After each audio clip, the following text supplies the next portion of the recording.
In a world where strength defines everything, imagine being the weakest, constantly overlooked and pushed aside.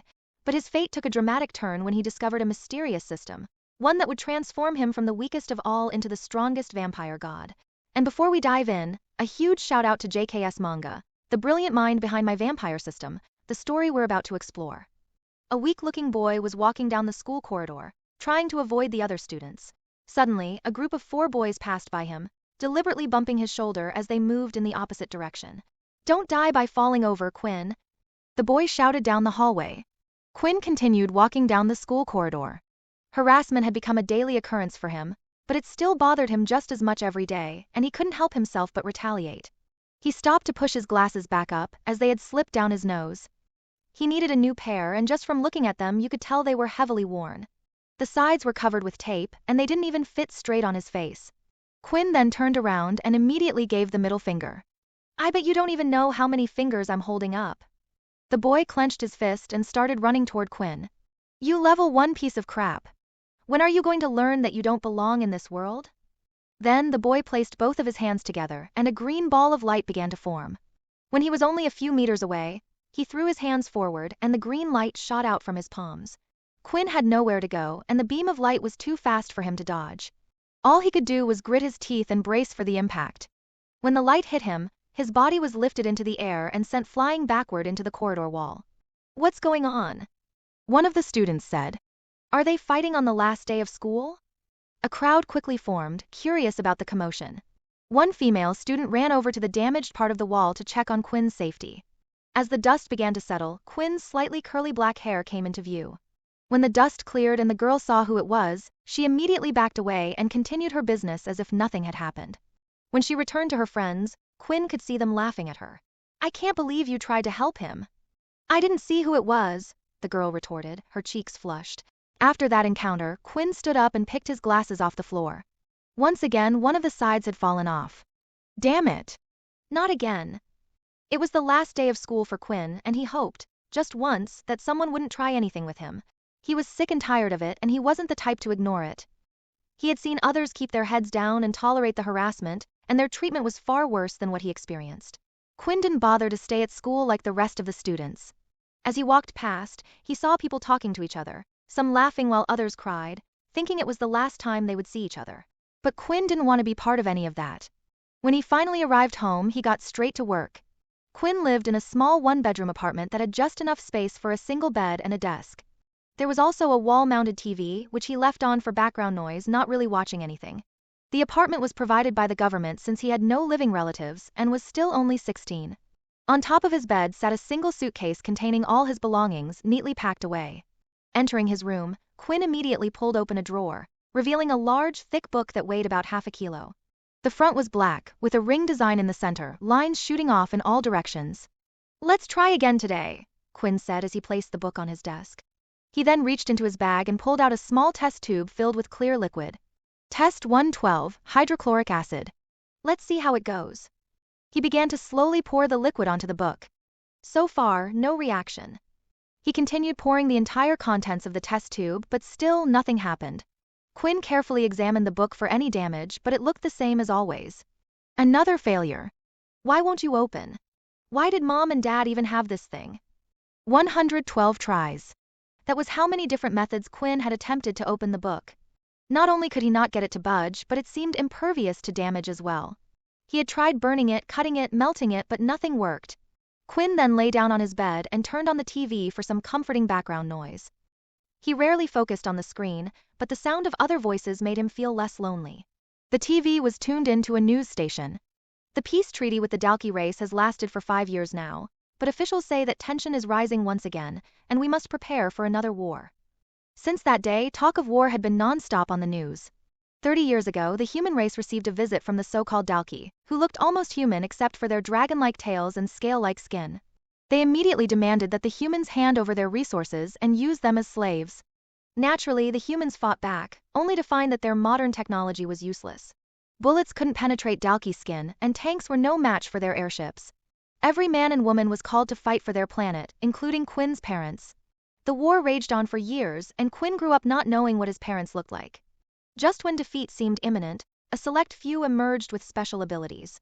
They shared their knowledge of how they obtained such power in hopes of turning the tide of war, and it worked. Still, the Dalki remained strong, leading to a stalemate that resulted in the peace treaty signed 5 years prior. However, human greed reigned supreme. Instead of sharing these powers with everyone, high-ranking officials kept them for themselves. Only those with money could learn the more powerful abilities, while the rest were left with scraps. After his parents died, Quinn received nothing.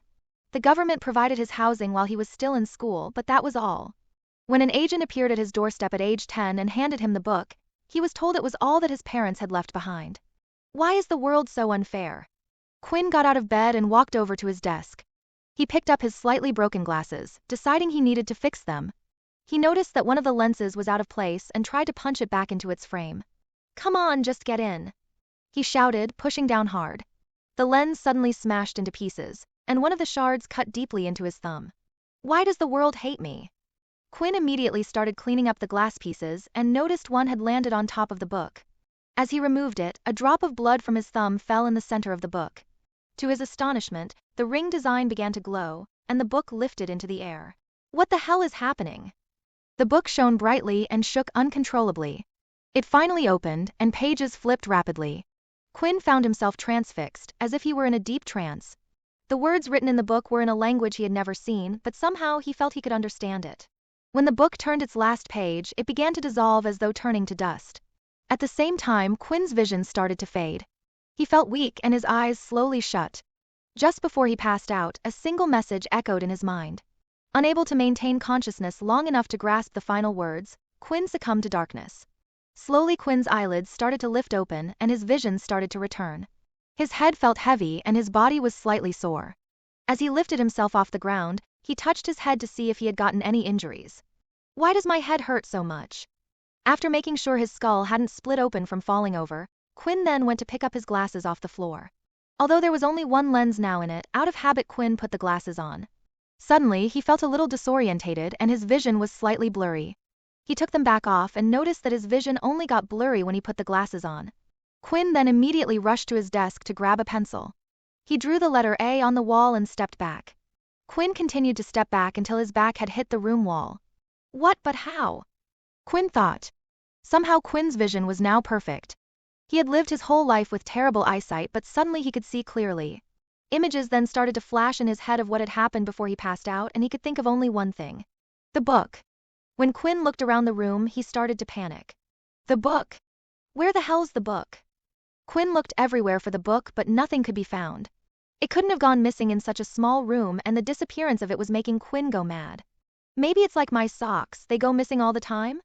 Ah, don't be stupid, this is a book we're talking about, not a sock. Quinn then tried to think hard about what had happened just before he had passed out. He suddenly started to remember the book being lifted into the air. Then just before his eyes closed, he heard a few words. What was it? It sounded like some type of system message. Then as soon as Quinn had said those words, a status screen had appeared right in front of his eyes. User, Quinn Talon. Race, human. Level 1.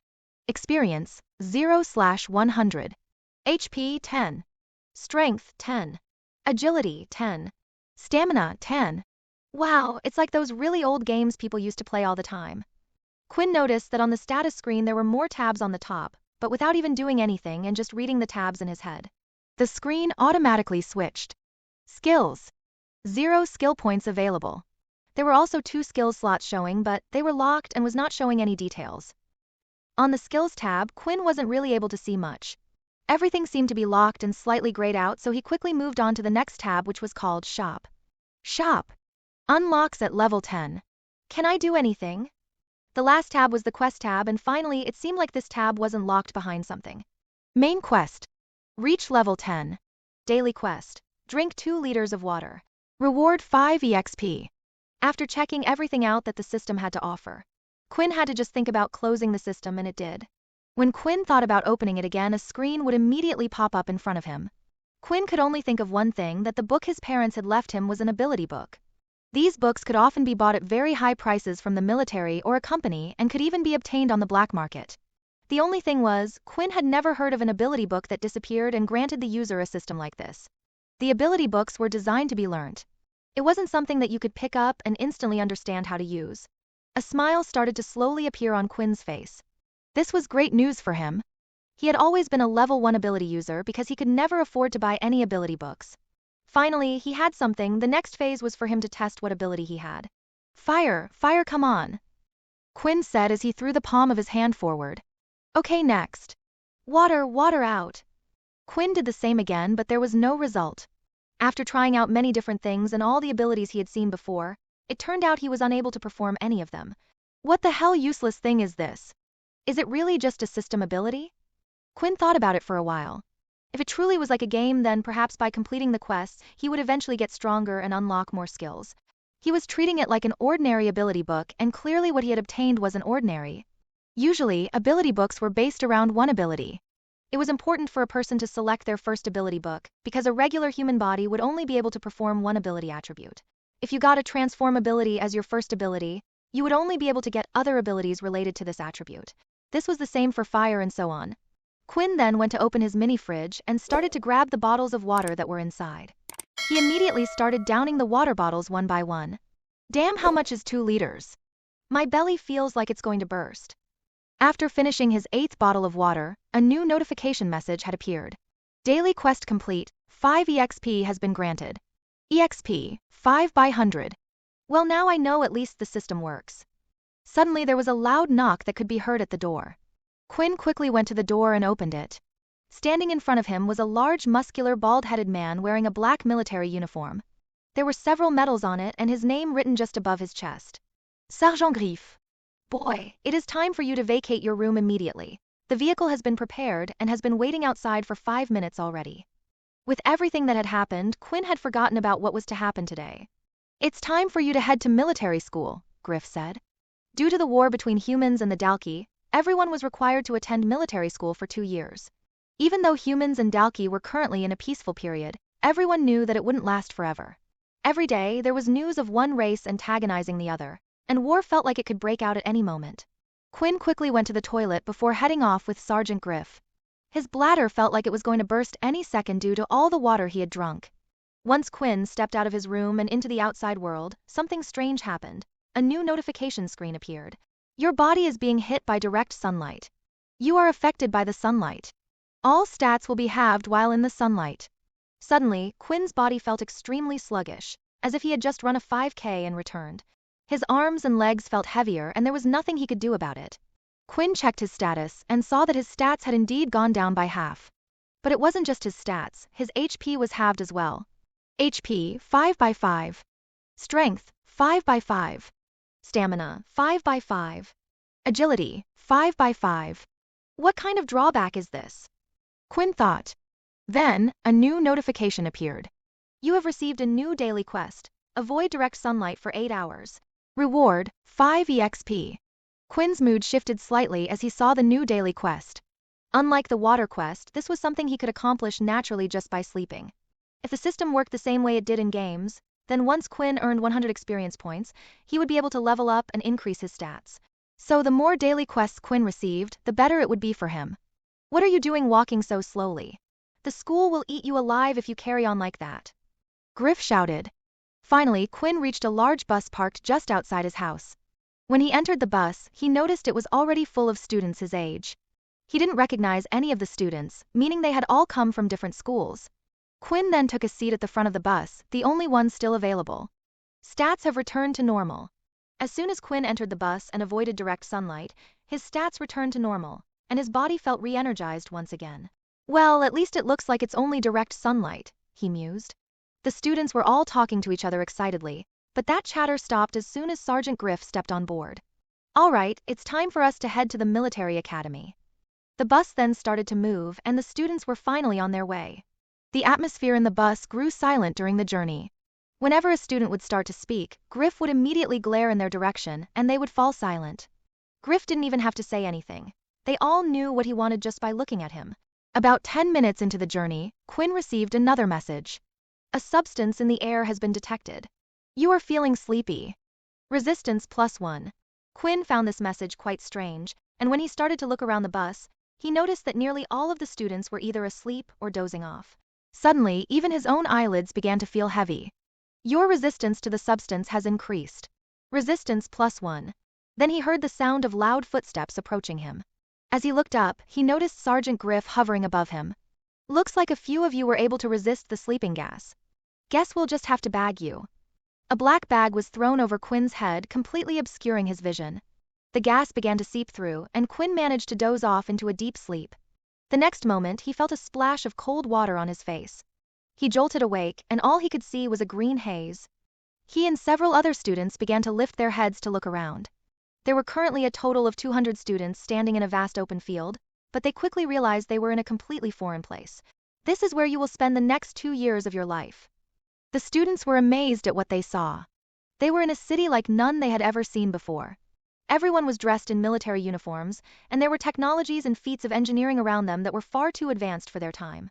Giant robots moving crates, flying ships, and levitating trains. It was technology that hadn't been shared with the outside world and was kept solely for the military. After the first war with the Dalki race, humans had made significant advancements in various technological fields. They had salvaged equipment from the Dalki after the war, but of course, the military decided to keep most of it for themselves. When Quinn finally stopped marveling at his surroundings, he noticed something around his wrist. It looked similar to a digital watch, but nothing was displayed on the screen. That device on your wrist is your lifeline, Griff explained. It will identify you as a student at this military base. It will allow you to access certain areas, pay for food, and much more. But that's not all it will do. When not in use, the wristwatch will display a single number, your power level. As soon as Quinn heard those words, he gritted his teeth and clenched his fist. He thought his life might change by coming to military school, but it seemed like it was going to be the same as before. With that, we will immediately begin the level test for you all. Good luck, Griff said with a smile on his face. When abilities were first introduced to the human race, people quickly learned that some were far more powerful than others. The abilities themselves varied from person to person, depending on how many mutant cells could be activated within the body. With this came the introduction of the power level system, which consisted of a total of 8 different power levels. These levels indicated the number of mutant cells in the body, but did not reflect the strength of the ability. They could then be further divided into subcategories such as 1.1, 1.2, all the way to 1.9. Although these levels were just a system designed by the military to categorize everyone, there were 2 ways for people to obtain abilities. When the war started with the Dalki race, people began to share their powers with the outside world. They documented how they achieved these powers in something called ability books. After the first war had ended, these books were no longer distributed for free and started to be sold to the public, while the military decided to keep some of the more powerful abilities for themselves. Generally, ability books from levels 1 to 5 were sold to the public. In contrast, giant corporations and the military retained the higher level ones. The second way to obtain an ability was to be an original.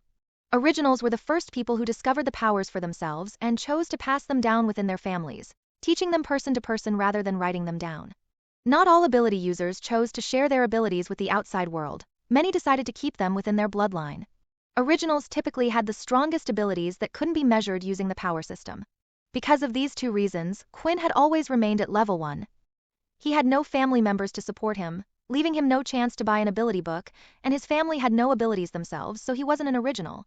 When Quinn obtained the book, his first guess was that it was some type of ability book. Now, after all these years, it seemed he had finally acquired an ability. However, he had never heard of an ability book like this before, and he had no clue what power level it had mutated his cells to. Usually, the front of an ability book would display a technique that helped you master your ability up to a certain power level, but the book he had was now gone. Quinn lifted his hand to look at the watch, which indicated his current power level was 1. When he looked around, he noticed that everyone else's watches currently showed the same number. Griff was standing in front of all the students, calling names in groups of 5. These students would then be transported somewhere to take the test. Quinn felt hopeful at first, thinking that he might finally be able to change his ability level. However, his optimism was quickly dashed when he received a notification. You are being hit by direct sunlight. All stats will be halved. He didn't even know how good 10 strength, 10 agility, and 10 stamina points were, as there was nothing to compare them to. But if his eyesight was any indication, it would mean he at least had the top condition of a normal human being. Right now, though, Quinn felt incredibly weak and sluggish.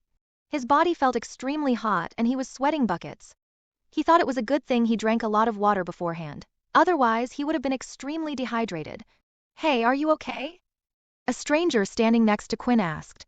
The stranger had slick blonde hair and hazel green eyes, with a chiseled face and sharp jawline. He stood 6 feet 2 inches tall, while Quinn was 5 feet 11. This type of person was someone Quinn would usually avoid in his last school, as everyone always paid attention to them. And boy, did Quinn hate attention. If you want, I can call someone for help, the stranger offered. It's okay. I'm just a little nervous about the testing, Quinn replied, trying to ignore his tired body and stand up straight. The stranger looked Quinn up and down.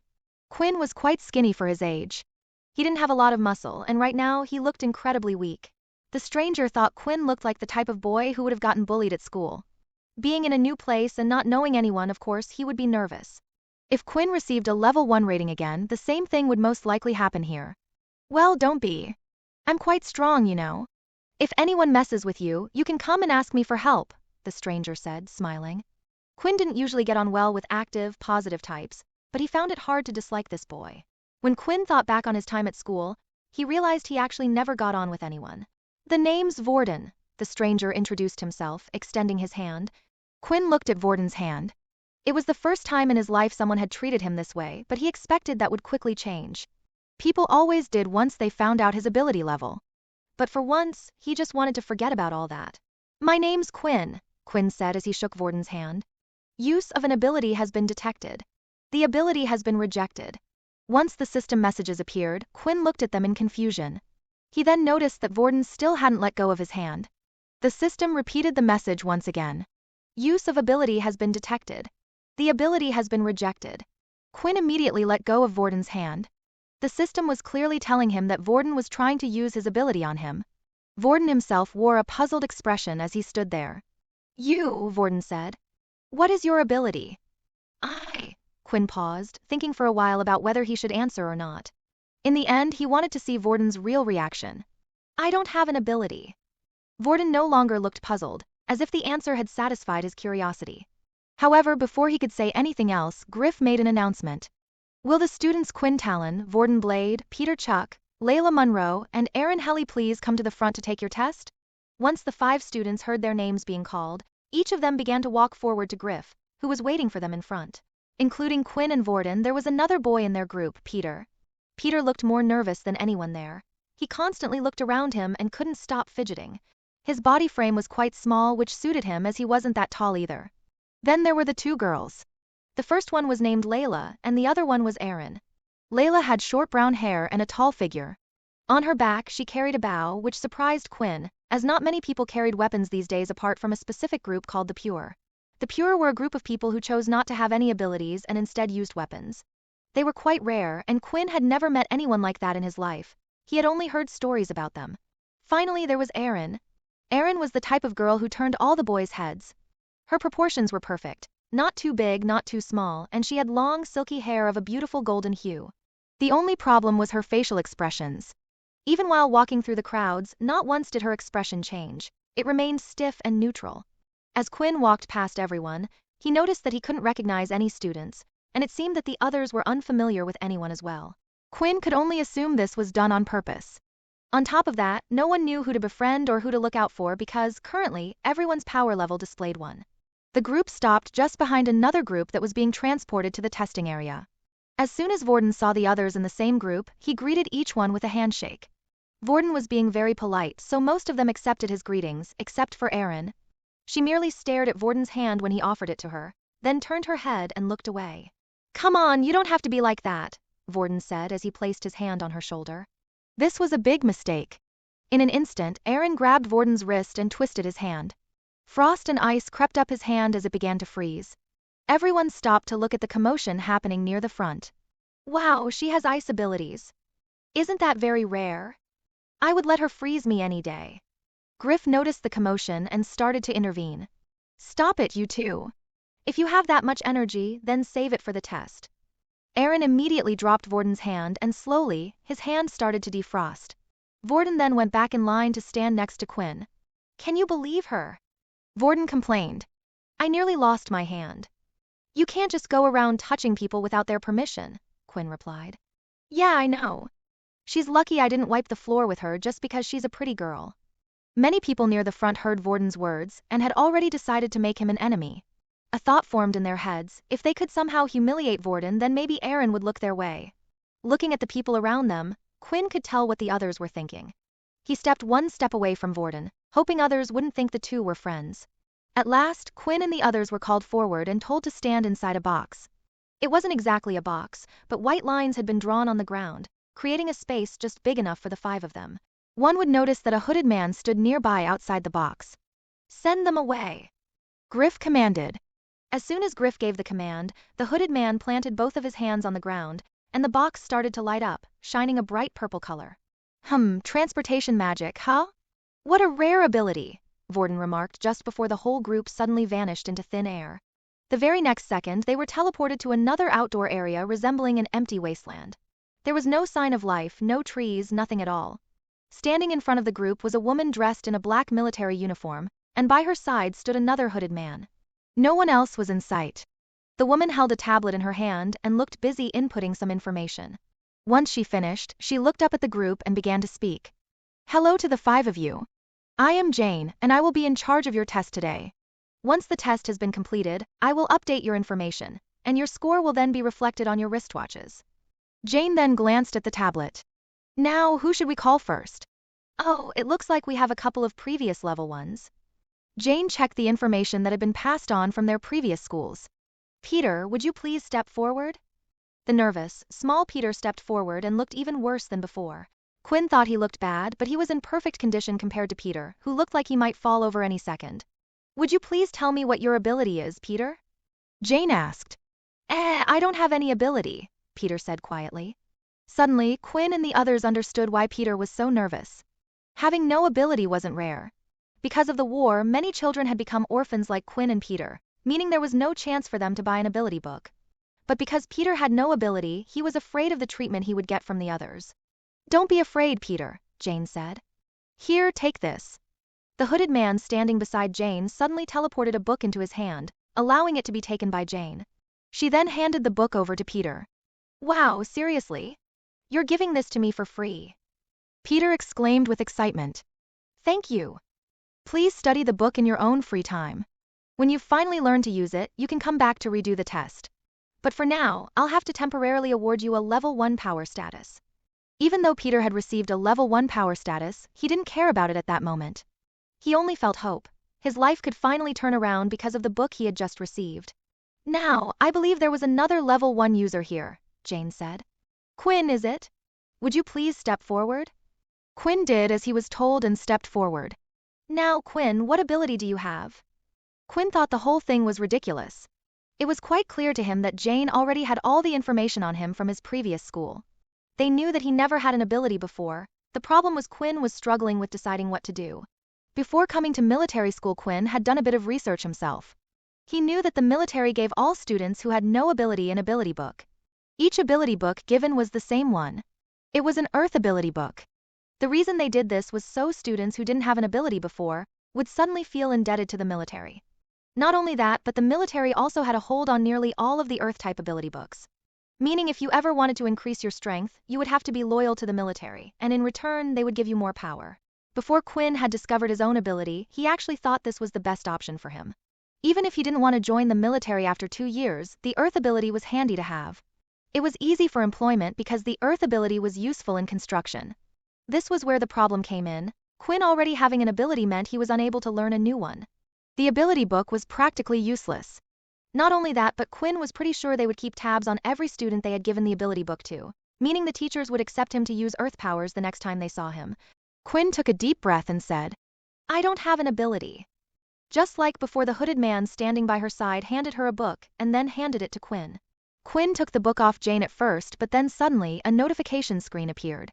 "Unable to learn this ability. Would you like to convert the book into 10 EXP?" Quinn had somewhat expected the system to display the first message, but the second one truly had surprised him. Quinn was really tempted to take the book and use it as a form of EXP, but he knew there would be questions asked later on.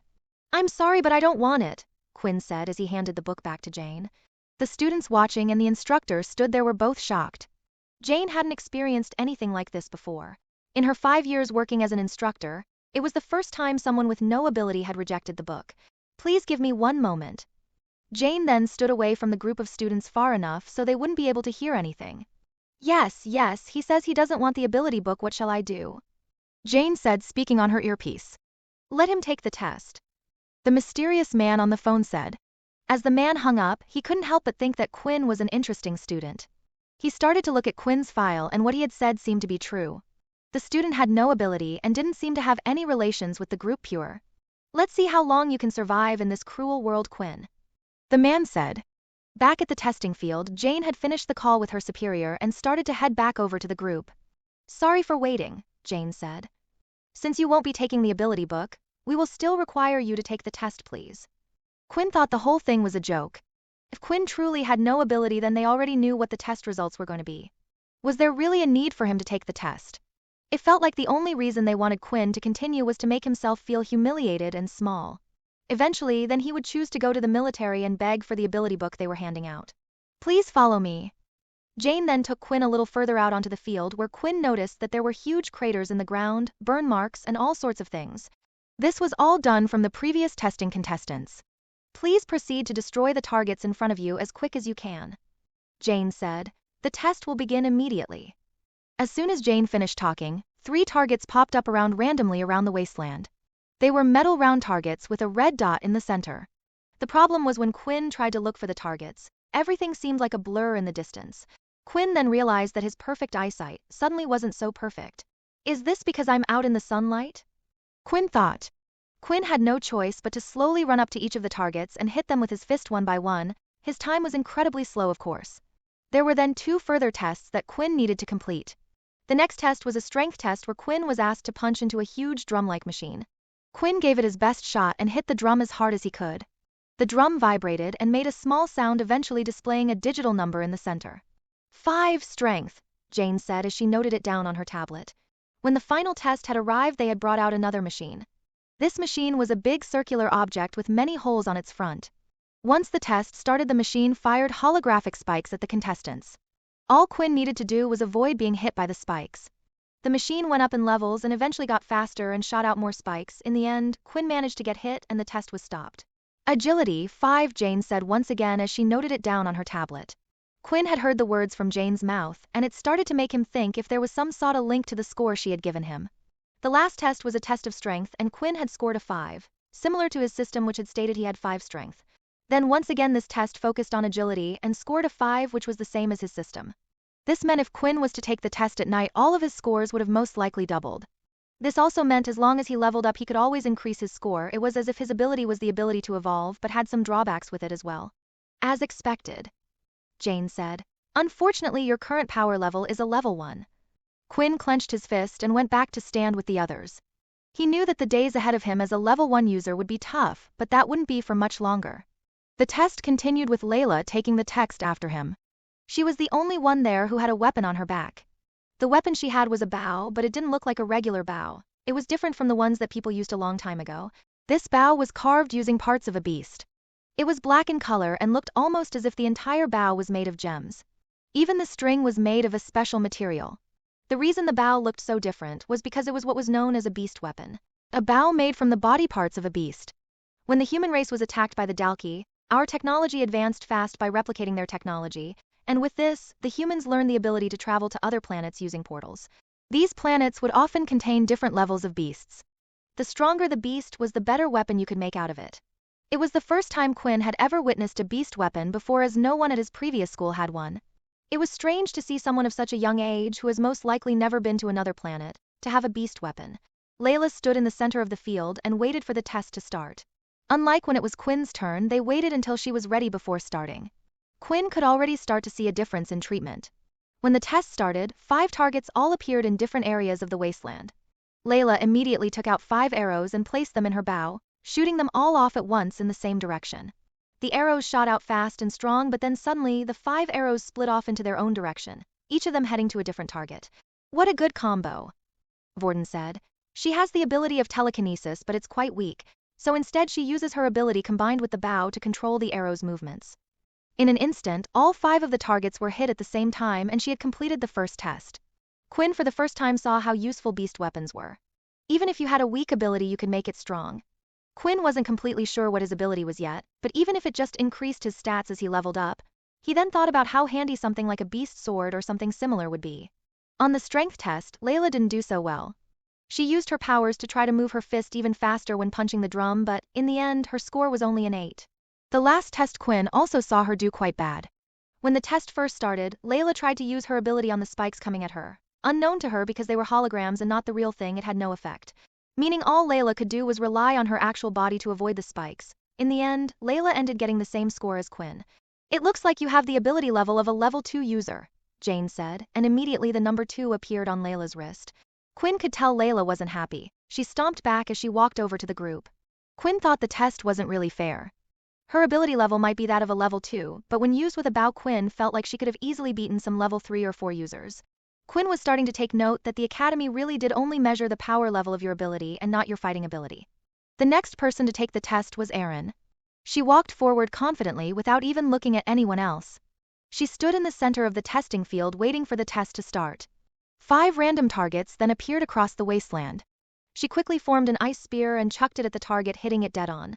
She did this one after the other at an incredible speed, nearly clearing them all just as fast as Layla did. The next test, Erin, was even more impressive. She started to gather ice in both her palms, and then after a minute or so of gathering her power, a huge ice column shot out from her hands and hit the center of the drum dead on. The drum rang out louder than it had before, and the number kept going up until it had eventually reached 50. No wonder she's so confident, Vorden said. Quinn suddenly thought it was a good thing the two of them didn't fight, otherwise Vorden would have been a dead man. Finally, when it was time for the last test, the instructor told her she wasn't allowed to use her ability and should just dodge. Erin had no reaction and started the test immediately. She managed to do well, moving swiftly, avoiding each spike, but eventually, the machine had gotten too fast and she ended up getting hit. Impressive, Jane said. Best result so far, power level 5. Erin continued to walk back to her group as if she knew what she was going to get all along. Either that or she didn't really care about the whole thing. Finally, the last person to take the test in the group was Vorden. Time to show you what I got, wish me luck. Quinn had no clue who Vorden was talking to, but Quinn quickly realized it was him after Vorden gave a wink in his direction as he walked off to the center of the field. Could that idiot actually be strong? Quinn quietly asked himself. Most of the time people who strong were either arrogant about their powers or kept it quiet, but Vorden was a strange person. He wasn't exactly arrogant, but a more flashy kind of person. When it finally came to his turn and the test had started, everyone's mouth was left wide open at what they were seeing. On every single one of the tests, Vorden had done the exact same thing as Erin. He had used the same ability, the ability of ice, and had performed just as well. See, I told you I was strong, Vorden said as he showed the number 5 to his new best friend Quinn. Just what was Vorden's ability? Quinn thought. It looks like you have the ability level of a level 2 user, Jane said, and immediately the number 2 appeared on Layla's wrist. Quinn could tell Layla wasn't happy. She stomped back to the group. He thought the test wasn't really fair. Her ability level might be that of a level 2, but when used with a bow, Quinn felt like she could have easily beaten some level 3 or 4 users. Quinn began to note that the academy really only measured the power level of your ability and not your fighting ability. The next person to take the test was Erin. She walked forward confidently, without even looking at anyone else. She stood in the center of the testing field, waiting for the test to start. 5 random targets then appeared across the wasteland. She quickly formed an ice spear and hurled it at the target, hitting it dead on. She did this one after the other at an incredible speed, nearly clearing them all just as fast as Layla did. In the next test, Erin was even more impressive. She began to gather ice in both her palms, and after a minute or so of concentrating her power, a huge ice column shot out from her hands and hit the center of the drum dead on. The drum rang out louder than before, and the number kept going up until it eventually reached 50. No wonder she's so confident, Vorden said. Quinn suddenly realized it was a good thing the two of them didn't fight. Otherwise, Vorden would have been a dead man. Finally, when it was time for the last test, the instructor told Erin she wasn't allowed to use her ability and should just dodge. Erin had no reaction and started the test immediately. She managed to move swiftly, avoiding each spike, but eventually the machine got too fast and she ended up getting hit. Impressive, Jane said. Best result so far, power level 5. Erin walked back to her group as if she had already known what she would get. Either that or she didn't really care about the whole thing. Finally, the last person to take the test in the group was Vorden. Time to show you what I've got. Wish me luck. Quinn had no clue who Vorden was talking to, but he quickly realized it was him after Vorden gave a wink in his direction while walking off to the center of the field. Could that idiot actually be strong? Quinn quietly wondered. Most of the time, people who were strong were either arrogant about their powers or kept it quiet, but Vorden was a strange person. He wasn't exactly arrogant, he was more of a flashy kind of person. When it finally came to his turn and the test started, everyone's mouths dropped open at what they were seeing. On every single test, Vorden had done the exact same thing as Erin. He had used the same ability, the ability of ice, and performed just as well. See, I told you I was strong, Vorden exclaimed, showing the number 5 to his new best friend Quinn. Just what was Vorden's ability? Quinn thought. After seeing Vorden perform well on the test, Quinn couldn't help but think about what Vorden's ability was.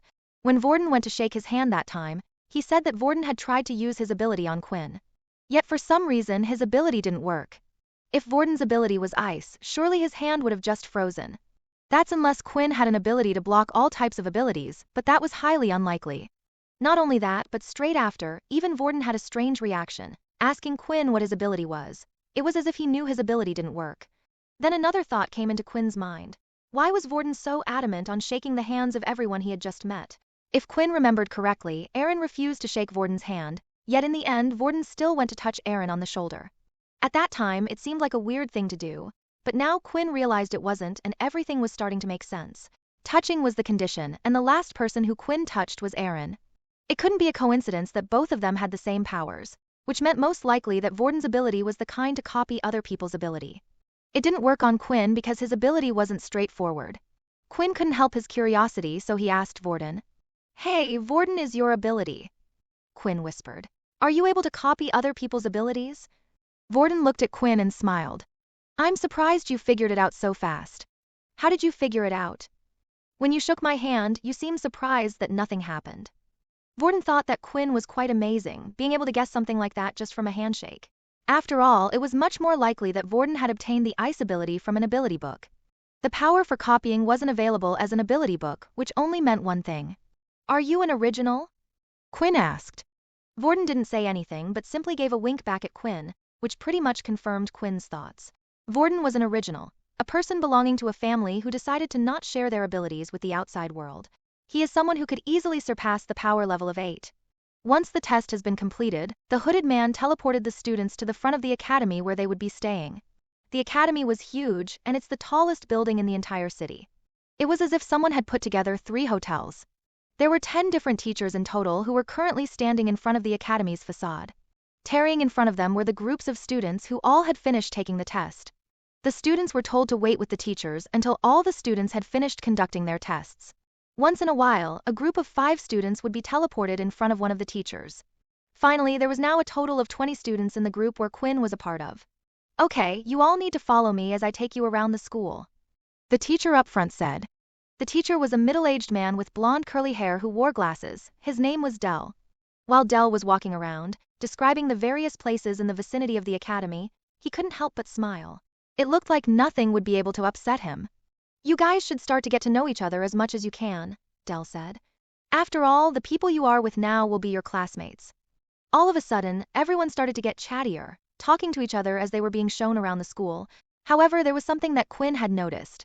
The mid-levels were trying their best to get friendly with the higher levels, while the low levels were completely being ignored. Accordingly, Quinn and Peter were the only 2 level ones in the class. Without realizing it, they had been pushed to the back of the group, and Peter was plodding along with his head held down. It seemed to have affected Peter a lot more than Quinn, but the latter had already suspected that this would happen. Although suddenly, a familiar voice was heard calling out Quinn's name. There you are, Vorden said. Man, people just started jumping all over me. Then all of a sudden I look to my right side and you're gone. Come on. Let's look around together, friend. Quinn truly thought that Vorden was a strange person, yet that wasn't a bad thing. Vorden then noticed Peter, who was on his own as well. Come on, stop being a downer and you come over here too. Peter looked up and pointed a finger to himself. Who else do you think I'm talking to? Vorden questioned Peter. The 3 of them continued to hang at the back of the class while the teacher continued to tour around the school. In the midst of the tour, a battle arena was shown to the students, where they had similar testing equipment to the ones filed on the wasteland, as well as several square fighting platforms. They were also shown their homeroom classes, battle classes, sports rooms, and all sorts of facilities. Dell never failed to provide a little bit of explanation about each area of the school where they visited. However, Quinn was uninterested in most of them until they had finally reached the library. As you can all see, the library here is split into 3 floors. First-year students are only able to access the first floor. Meanwhile, the second-year students can access the second floor. Finally, the last floor is only for military personnel. Quinn was interested in the library because it contained books that weren't available to the public.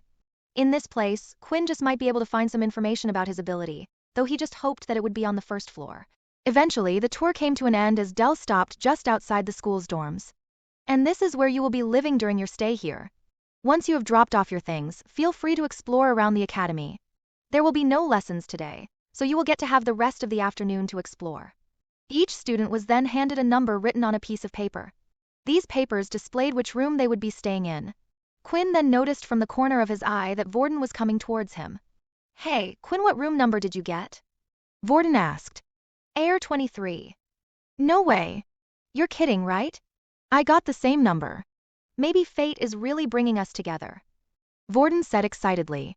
Maybe, Quinn replied. On the other hand, somewhere down the hallway, 2 other students were having a conversation. Whoa. What happened to you? A student said as he looked at his friend. I don't know, man, some guy just appeared and hit me out of nowhere, forcing me to swap room numbers. Man, should we try to get it back? The student asked. Nah, if I saw his wrist correctly, it said he was a level 5. It's best if we just leave it. After Quinn had finished unpacking, he was free to do what he wanted for the rest of the day. It was still noon, so he had plenty of time to explore the academy and do whatever he wished. Quinn was currently sharing his room with 2 people, and to his surprise, he knew both of them. One of them was Vorden, while the other was Peter. There were 3 single beds in the room, each spread out evenly from one another, but other than that, the room was pretty empty. There was just a single desk and a cupboard for each person to use by the side of their bed. Students were expected to spend most of their time studying or practicing their skills. There was no time for pleasure, which was why the rooms were designed the way they were. What do you guys want to do then? Vorden asked. I'm still unpacking. You 2 don't have to wait for me, do what you want, Peter replied. Peter had opened up a little to both of them.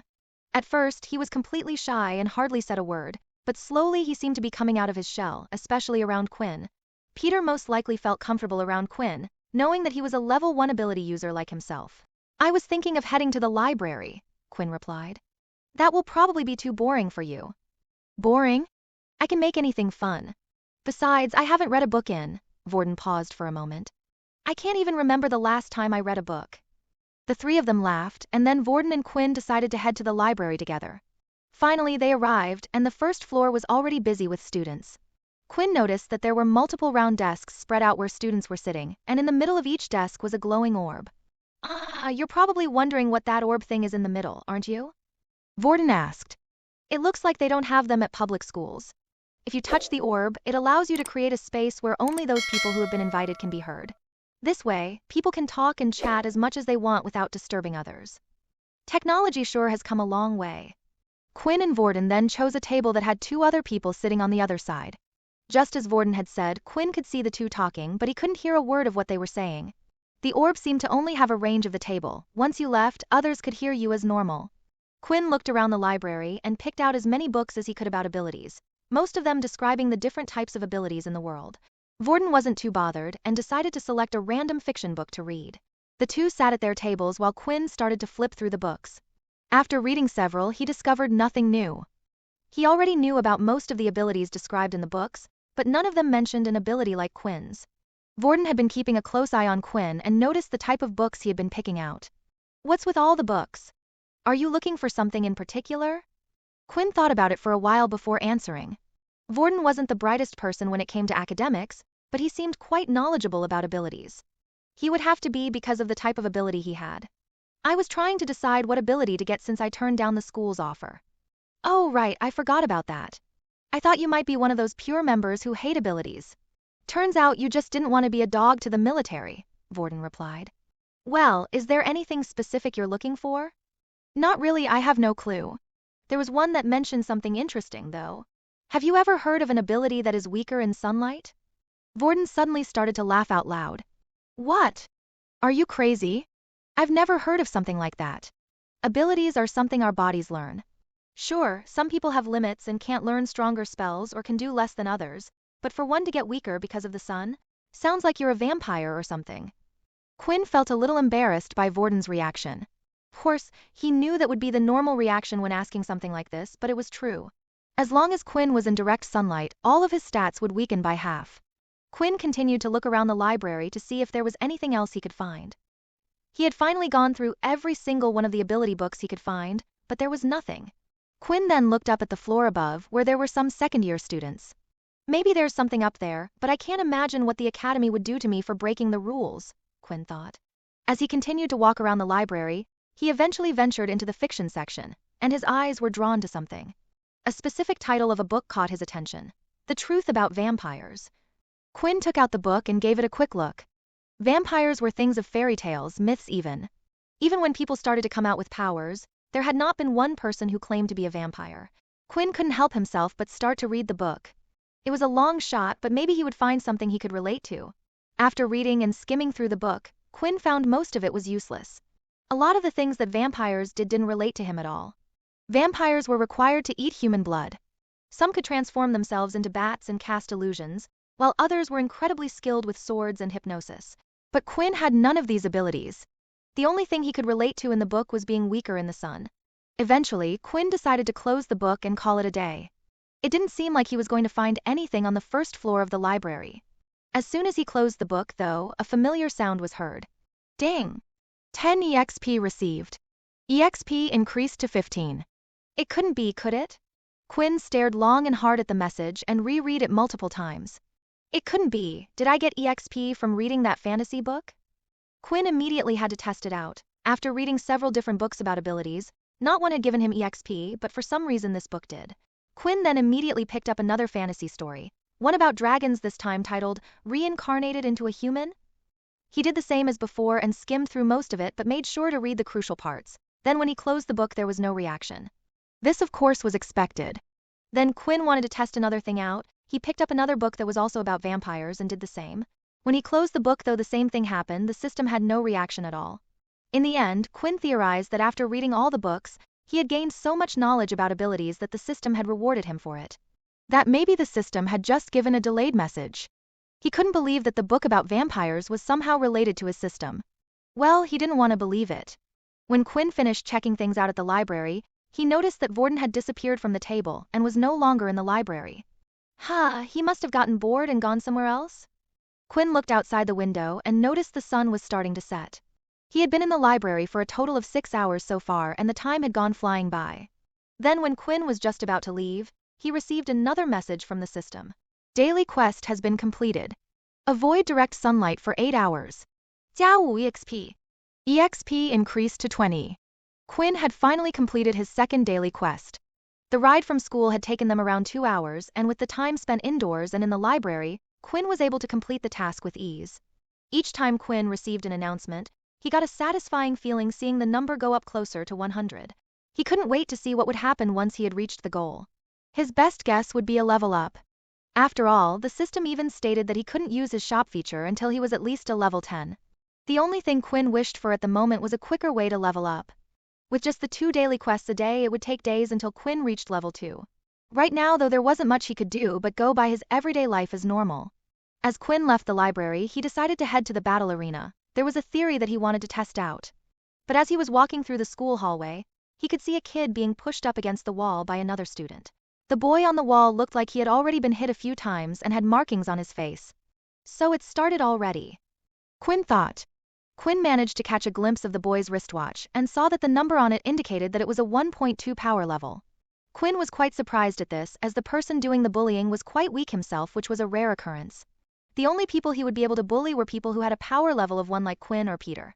That's when Quinn suddenly realized who was up against the wall. It was in fact Peter. Quinn didn't recognize him at first because his face was turned the other way. Quinn was debating with himself whether or not to get involved in the first place. He hated bullies more than anything. They had ruined his school life, and it seemed like soon he would be a target as well.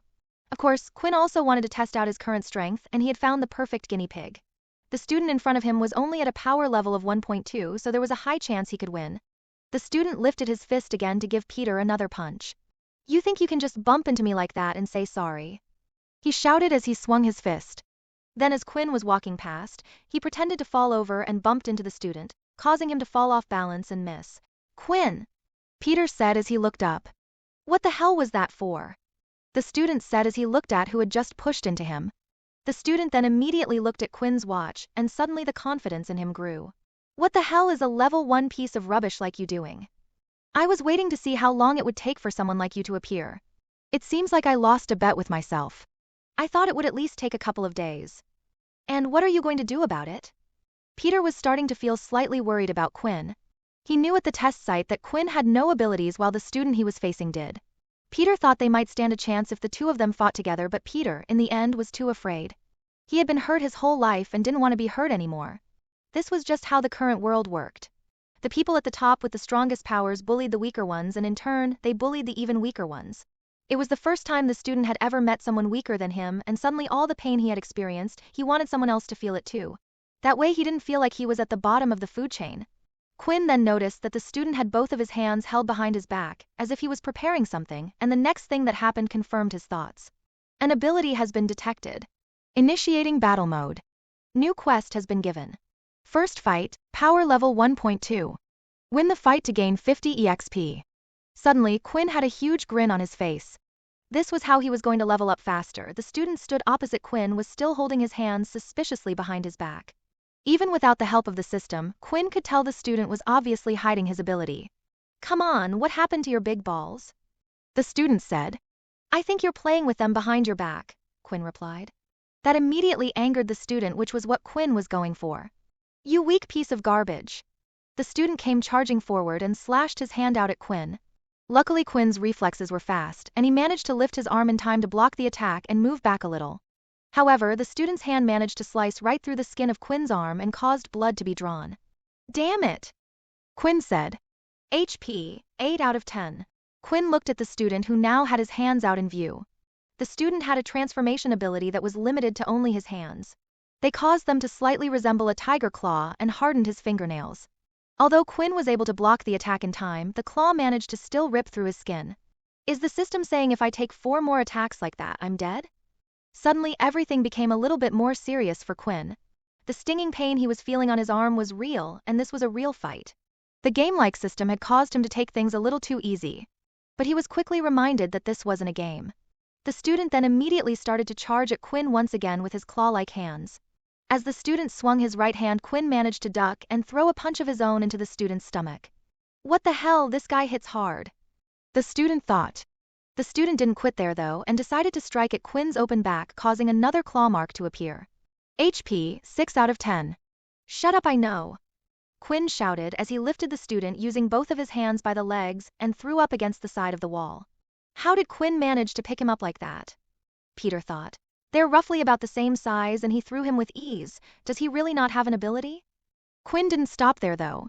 It was important for him to teach people like them a lesson, otherwise they would just come back for more. Quinn needed to show him to never mess with him again. Quinn ran up to the student who was lying on the floor and kicked him in the stomach with full force. The kick was so hard that it caused the student to cough up a little bit of blood from his mouth. Congratulations, quest has been completed. Plus 50 EXP received. Experience points, 70. Is he dead? Peter asked. Then the student suddenly started coughing some more. No, but if he attacks us again, he's going to wish he was. Quinn was actually quite relieved. He didn't know what the punishment was at the academy for killing another student, even if he explained that he hadn't attacked first. He also didn't want the burden of death on his shoulders at such a young age, so he was happy when the system rewarded him with experience points without the need to kill the student. Then, suddenly, another message appeared. Excitement filled Quinn's mind as he had finally received his first skill. He hoped this might help him figure out what type of ability he had, but the name of it didn't sound too promising. Inspect? So maybe it can tell me the weaknesses of my opponents? Quinn thought. He decided to test out his new ability and looked at Peter, who was standing next to him. Now came the next problem. Quinn had no idea how to use his skill. However, the moment he started thinking about the skill, Inspect, it activated on its own, and a screen appeared right next to Peter. Name, Peter Chuck. Race, human. Ability, none. HP 3/5. Blood type, A+. Quinn looked at the information displayed and noticed some sections were blanked out. He could only assume this was because the level of his skill was still only at level 1, but the information it did provide was quite handy. It told Quinn what type of ability Peter had, which would be useful in a fight. It also revealed how much health he had. However, there was one piece of information that Quinn found strange, the blood type. It seemed odd for the system to give him such specific information, and Quinn wondered how it could ever help him in the future. Quinn then approached the student who was still lying on the ground in pain and used the Inspect skill on him. Name, Kyle Main. Race, human. Ability, transformation. HP, 1 out of 10. Checking Kyle's status taught Quinn a few new things. The information about the ability only specified the type of ability, which wasn't very helpful since there were hundreds of different transformation abilities, making it impossible to pinpoint exactly which one Kyle had. The other piece of information was the HP. It looked like Quinn only needed to bring down the student's HP to 1 for his victory, but he still didn't know if 0 meant death or if it just indicated that the person had been knocked out. Right after inspecting Kyle, another notification appeared. What the is this thing crazy? Quinn thought. Even if it gave him a stat point, there was no way he was going to drink someone else's blood. The very idea made Quinn feel sick. For a brief moment though, Quinn looked at the ground where Kyle had spat out some blood. Maybe a little bit wouldn't hurt. Quinn, you're going crazy. Stop it. Come on, let's go, Quinn said to Peter. The two of them continued walking down the hallway, but as they did, Peter noticed that Quinn kept turning his head to look back at Kyle, who was still on the floor. He must be worried about him. Quinn's a nice guy after all, Peter thought as he smiled. But what he didn't realize was that Quinn wasn't looking at Kyle at all. He was staring at Kyle's blood on the ground. As they continued down the hallway, Quinn started to feel a strange surge flowing through his body. Hey, shouldn't you go to the doctor? I'm sure they have a healer who can patch that up? Peter asked. Yeah, thanks. I'll head there now, Quinn replied. You don't have to come with me. It will be a busy day tomorrow, so why don't you head back to the dorm? Although Peter was worried about Quinn, he didn't want to linger in the halls where other students could see him. Quinn could see that Peter was hesitating about what to do. Look, don't worry. Vorden just went to the bathroom. He'll be back any second, so don't worry about it.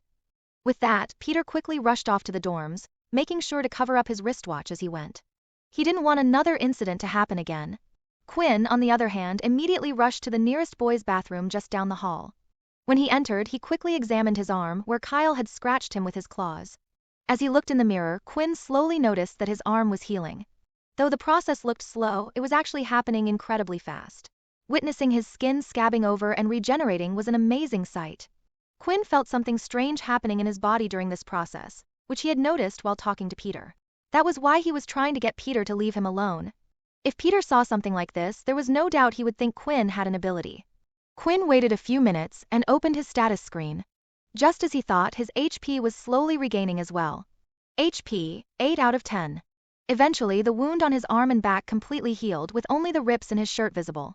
HP, 10 by 10. Just when Quinn received those two messages, he suddenly started to feel hungry. Does this mean the system uses food to heal my wounds? It makes sense, the energy has to come from somewhere, Quinn thought. The pain in his belly was very mild, as if he had just missed breakfast or something. When he had the chance, he would get a quick bite to eat. Before heading back to the dorms, there was one more thing Quinn wanted to do. Visit the training room they had been shown while touring the school. It was getting late, and most of the students had already returned to their dorms since they had an early start in the morning. This meant it was the perfect opportunity for Quinn to head to the training room without anyone noticing. Finally, Quinn reached the training room at the academy. It was a large oval dome-like structure with a huge empty space in the middle. Rows of technological equipment lined the edges of the room. There were giant mech robots, shooting targets, and devices Quinn had no idea how to use, but what he wanted to see most of all was the power level testing equipment. Inside the training center, Quinn also recognized the same machinery used in the testing field. When Quinn entered, the room was completely empty as he had expected. He walked over to the testing equipment, passing by all the other machinery until finally stopping in front of the drum-like machine. This machine was the same one that tested users' strength. Layla had also come to the training room late at night, and before Quinn entered, she had been practicing her bow and arrow skills. She always practiced at night when she felt nervous and worried about the next day. That was when she suddenly heard the doors open to the training room. Being her shy self, she immediately hid behind one of the giant robots. Peeking out, she saw a student moving in her direction, then noticed something. Isn't that the boy I took the test with? If I remember correctly, he had no ability, Layla thought. Layla continued to watch Quinn as he approached the large drum. Here it goes, Quinn said as he prepared his fist. He swung his fist back and aimed to hit the drum as hard as possible. A number appeared on the drum, slowly rising until it eventually stopped at 10. Seems like I was on the mark, Quinn said. After hearing his test scores, Quinn theorized that his status screen stats matched the equipment the school used. Although this was only a theory, he wanted to test it himself. Layla, watching from behind one of the robots, also noticed Quinn's new score. 10? Didn't he get 5 last time? Was he hiding his ability? That score's higher than my score. Suddenly, Layla became interested in the mysterious student and continued to watch him closely. Next, Quinn went to the hologram spike machine. Last time, he managed to last 10 seconds against the machine before it got too fast for him to dodge the attacks. If his theory was correct, he should be able to last at least 20 seconds now that his stats were no longer halved. He started the test, and when it ended, he saw that he had lasted exactly 20 seconds. It looks like I was right. Having confirmed his results, there was nothing left for Quinn to do but head back to the dorm and wait for the next day to start. Meanwhile, Layla, who had been watching this whole time, couldn't understand why a student would hide his strength in the school. A low power level meant you would be a target for others. As she looked at Quinn, Layla had only one thought. Interesting. She decided that from now on she would keep a close eye on Quinn. Quinn, Peter, and Vorden were being escorted by the second-year students to a separate part of the school. The school was split into different sections, and the second-year building was separate from the first years. This meant the second-year students didn't really interact with the first-year students. Shouldn't we just run? Whispered Peter. It might just make the situation worse. If they were going to do something to us, they would have waited until we were on our own. Quinn replied. It seems like they did this in public intentionally, as if to make a statement to all the other low levels. After walking for a while longer, they had eventually arrived at their destination. It was down one of the sides of the second-year buildings. There were a few second-year students who were walking past, but the place was relatively quiet. Sitting down just outside of the building on the staircase was a tall man with brown hair wrapped in a ponytail. We brought them here as you have asked, Mono. One of the second-year students said.